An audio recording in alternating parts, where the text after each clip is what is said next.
Duo DreamHack is tomorrow, and so I sat down with Rody Bros and I said, we gotta figure out some game plans. This doesn't just mean what roles are we playing, where are we landing. That's a part of it, but we wanted to figure out some next meta fighting strategies for tomorrow. And so in this video, I'm gonna walk you through how we built our duo chemistry up and what these fighting strategies that I'm talking about are. Before we hop into it though, please consider using code JivanTV in the Fortnite item shop. Or at least make sure you're using somebody's code because it helps us out a ton. Without further ado, let's get into this video. So before we get into the fighting strategies, let's just start out with drop spots. Something simple. Rody and I wanted to have a W key drop spot and a spot for our high elo games, which means when we get ahead of the leaderboard and we're in those higher skill lobbies, where do we want to land in those games? So what we did was we each thought of 3 hotspots that we wanted to land at, and then 3 spots we were comfortable with for those high skill games. And then we shared those drop spots with each other, and if we each said the same drop spot for, the high tier lobbies, then we'd go to that spot, and vice versa for the W key spots. That's a good way to think of a drop spot together. A lot of times you'll see overlap. Me and Cole, we had all of the same spots for the W key games: Steamy, Lazy, and Believer. But we decided to stick with Steamy for our hot drop, and for our high tier lobby drop, we're thinking Steamy as well, but we have a backup plan which we're not going to leak. So the next thing you're going to want to talk about with your teammate is what's the plan for late game. Are you going to have an IGL and a fragger? This means one person leads the tarps, makes the decisions, while the other person follows along and looks for picks. You definitely can do that, and that is really good for new duos. But what Cole and I are going to do is I'm designated IGL, but it's interchangeable. If he sees an idea, he's just going to say it and go with it and tell me to follow him. That way we don't waste as much time with decision making. Both of us are working together at all points in the game during rotates and decision making, and the roles are just interchangeable. If you guys have a lot of team chemistry, this can be a good strat for you. And now last thing I want to talk about before we get into fighting strats and how to practice, we got to talk about duo mentality.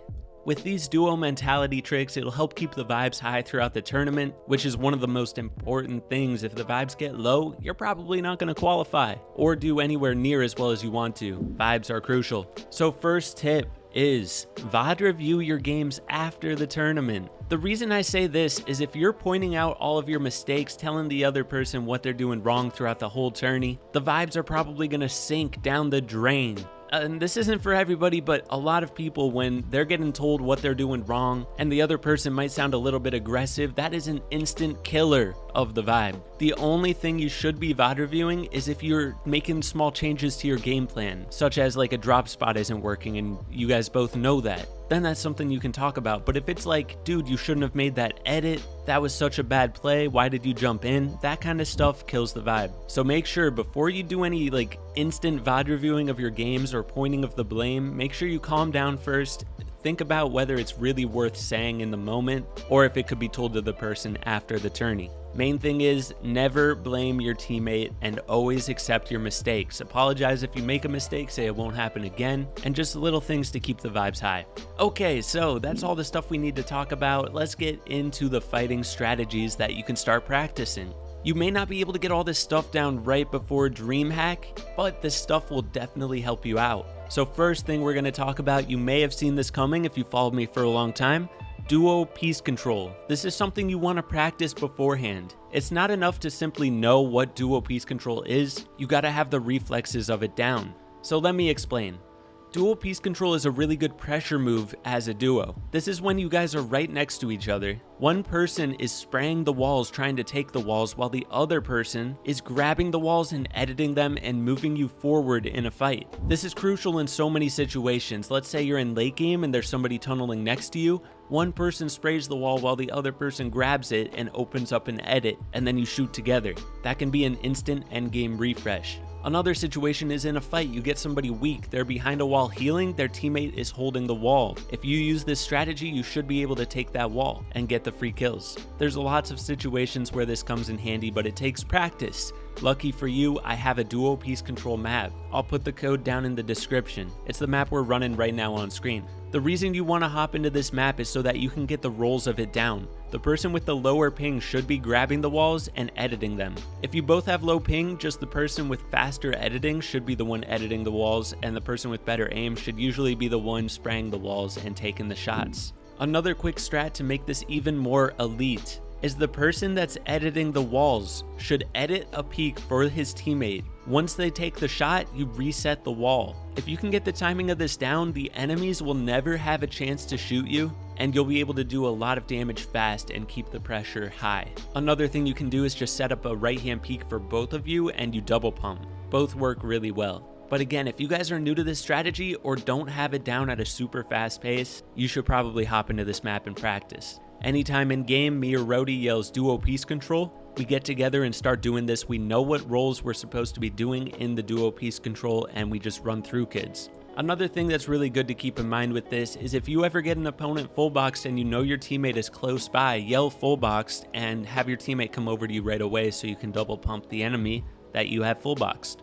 Next thing I'm going to talk about, which Rody and I hopped into creative and tried to figure out together, is how to play angles on the opponent the most efficient way possible. So we made up a few gameplays to try to figure it out. First one is what we call sink spray. If there's ever an opponent on the other side of a wall, they're just holding the wall and you're double spraying at it, a lot of times the bullets aren't going to go through. So if you start spraying, stop spraying, start spraying again, a lot of times they'll kind of hesitate with their holding of the wall and you can get some bullets through. So when we call sink spray, we know we got to be shooting at the same time and we just say start, stop, just to kind of throw the enemy off and maybe get some bullets through and get those kills.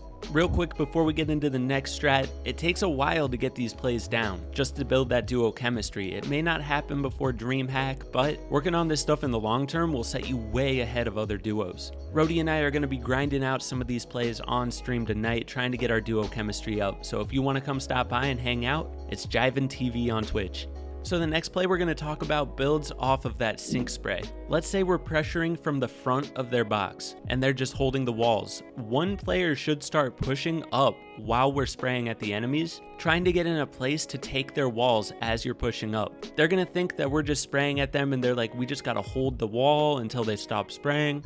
But one of the players on your duo is going to be pushing up ready to take that wall, just like in duo piece control. Once you get up to the wall, you can grab the wall, edit a peek, and then the teammate that's still spraying will get a bunch of shots through. Similarly, you can do this for the back wall. If you're spraying at their front wall, you can just slowly push up to their back wall, get it one shot. Once you get there, you just take it really easily and pressure them from the back angle. And once you're positioned back there and you take their back wall, they might try to rebox out the back and then you can pre-box them and get more free shots. Once you start claiming some builds and applying this pressure, it puts the enemies in such a bad position and gives you opportunities to close out the fight. And a lot of times people will just keep spraying from a distance and the fight goes nowhere. You'll do so much damage, they just keep healing up and you never finish the fight. So that's why we're building these strategies.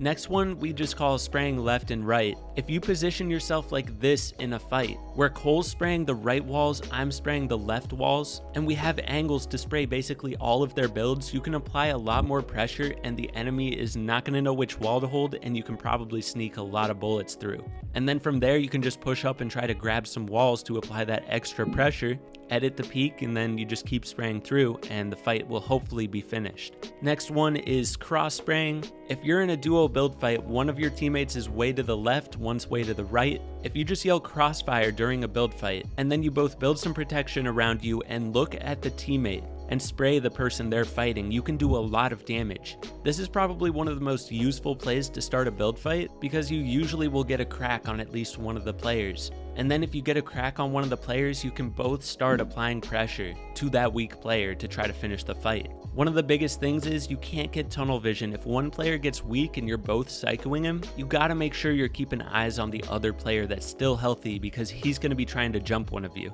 So Cole and I talked about it and we both said if we're psychoing one player, either me or Rody are gonna be kind of playing back and just spraying while the other person's psychoing. That way your teammate that's staying back can kind of keep eyes on the other player that's still healthy and try to keep him off of your teammate. That way he can't jump either of you. It's one of the hardest things to do is keeping track of both players, but if you're able to get it down, you'll be able to end fights more consistently and more often.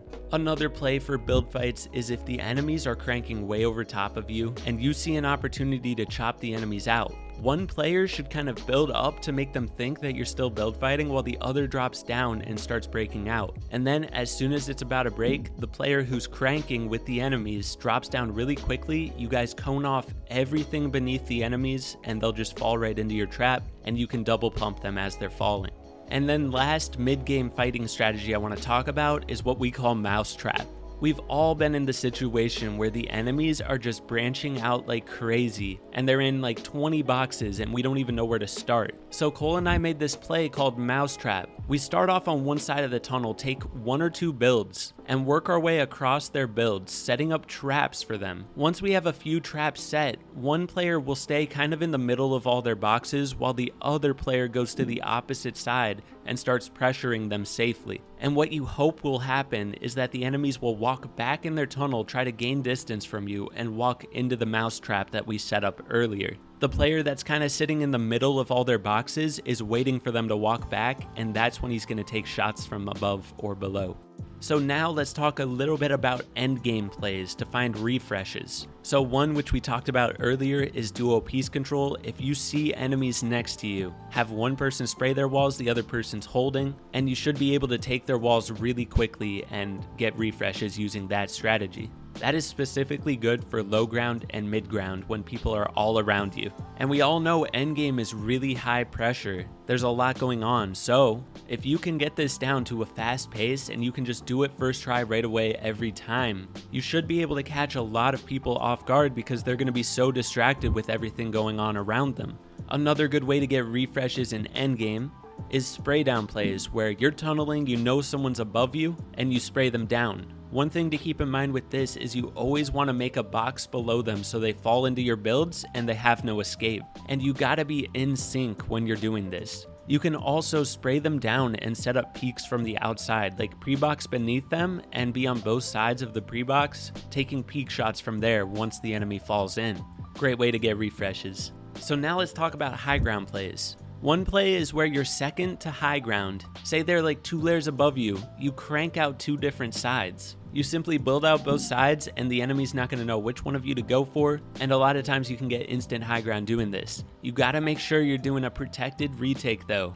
Another move that can get you high ground when you're second to high ground is where one person sprays at high ground while the other cranks up. If one person's spraying, the enemies on high ground are oftentimes going to turn to that player, so if your teammate cranks behind them while they're distracted, you can get above them, and then the player that's spraying at the enemies will crank up after, and the person that's on high ground will help the teammate get up by applying pressure to the other high ground team.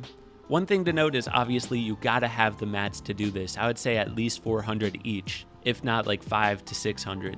Another play that happens all the time is you just launch to high ground, but you gotta make sure you're on the same page. When you're launching, right as you see a high ground play, you gotta yell it, because if one person lands on high ground, the other doesn't, you guys are gonna be mad at each other. So make sure you're on the same wavelength. And then the last high ground play is just simply launching to front side of zone or tunneling to front side of zone, building up to high ground on that front side of zone, and then spraying back at the high ground team on back edge of zone. This works especially well in the first moving zone because it's so big, and if the enemies are on the way back edge of zone, it's a free high ground take because they're not going to be able to hold it from all the way back there.